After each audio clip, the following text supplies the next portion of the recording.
Hello, everyone. Dr. Brian Scott with you again. We're studying the signs of the end times from the book of Matthew, chapter 24. This is the chapter where Jesus is speaking about end times. In verse number 3, the question is asked of him by his own disciples. They said, "Tell us, when will these things be? What will be the sign of your coming? And what will be the sign of the end of the age?" Jesus begins answering. We've already looked at his statement about deception.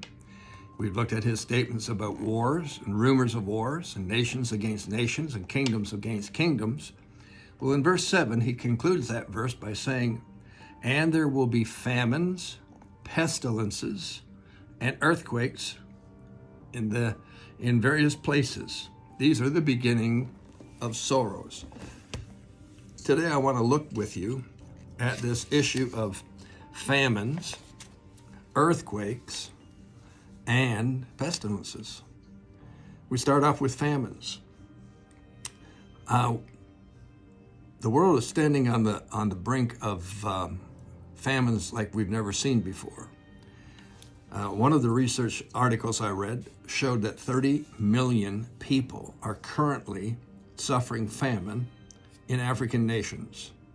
Northeastern Nigeria, the South Sudan, Somalia, and Yemen are all facing alarming levels of starvation and famine.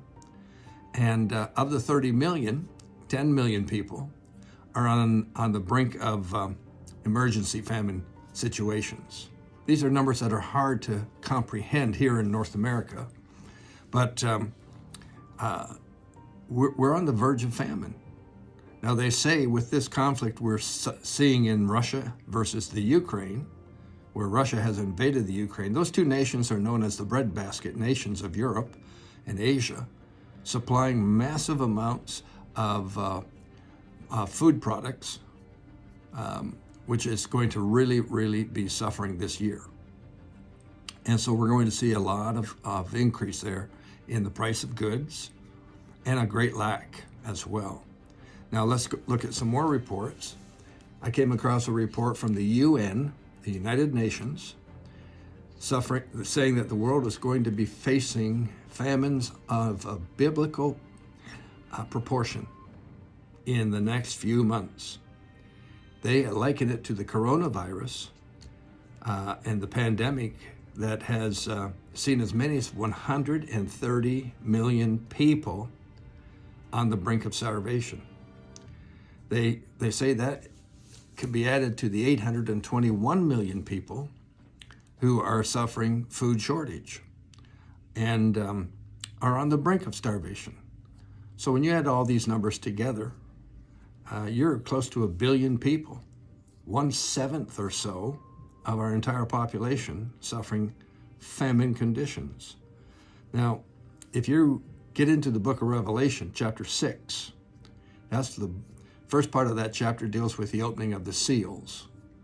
And the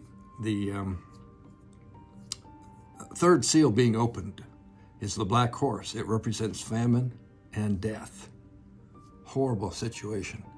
So the famines are coming, and they're going to cause a lot of problems. Tomorrow, we'll continue with earthquakes and pestilence. I'll see you then.